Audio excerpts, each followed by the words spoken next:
Hey, what's up? I'm in Arkansas at Plum Bayou Archaeological State Park. Another ancient America site. Let's check this place out.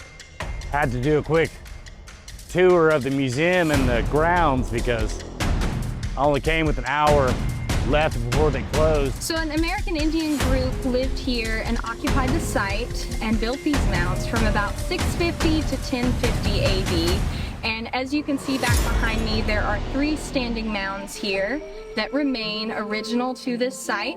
There are 18 that used to be. The native peoples would have actually lived and settled here for a reason. They were very smart. Instead of the Arkansas River, that would have flooded uncontrollably back then.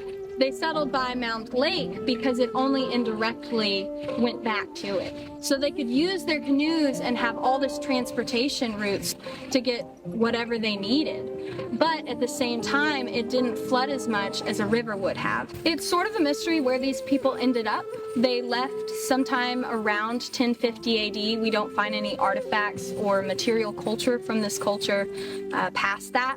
So we assume that many groups split off and became the people that we know of today, the historic tribes of Arkansas.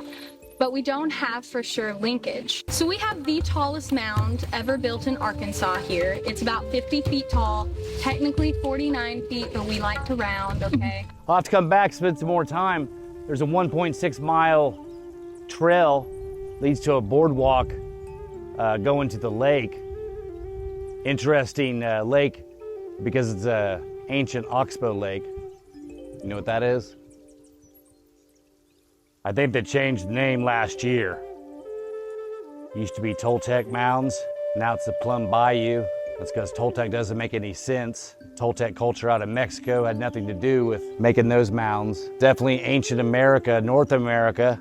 There were 13 original tribes in Arkansas, some of which you may have heard of. The Caddo, the Cherokee, the Chickasaw. But one you will not find is the Toltec tribe.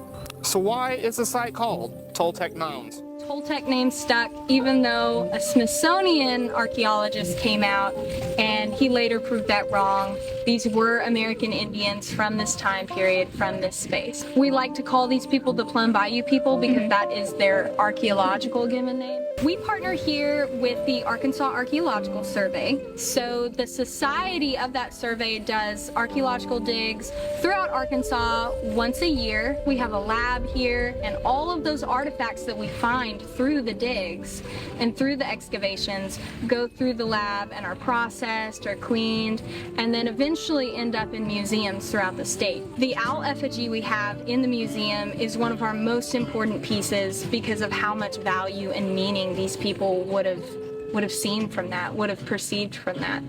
So we try to protect the mounds as best as we can with the material and supplies that we have. So we do mow the mounds, to many people's surprise. They mow in a corkscrew basically up the mound and go back down because of erosion.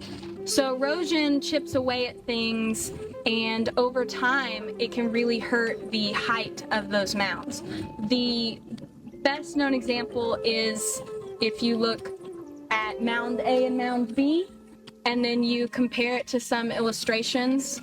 The astronomical alignment is one of the most interesting things about the site. The really important one to these people are going to be the solstices and the equinoxes. Those events are more important than any other thing happening in their lives because when you're in Arkansas, years and years ago, centuries ago really, you're not going to know based on just the weather when you walk out of your house every morning when to farm and when to plant and when to harvest. So they built these mounds actually aligned to the solstice sunsets and the equinox sunsets. Every year, if you stand out on Mound H with us on our solstice and equinox tours here, you'll see what the Plum Bayou people used to. Another ancient America site. Andy Knoll is back in studio to tell us more about the Toltec Mounds in Scott.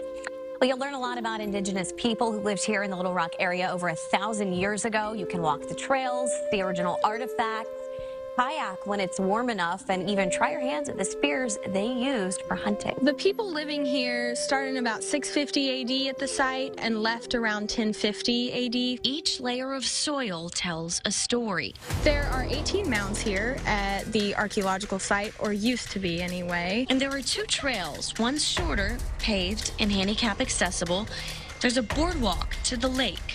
The other one is the Plum Bayou Trail. It goes around the entire site, and it's about 1.5 miles, so hikers really like to come out here. There's a calendar of events online. You can learn to make spears when you go out there, arrowhead necklaces sometimes, and there's always celebrations for summer and winter solstice. They've got a lot going on. People think it's just mounds, but it's a lot more than that.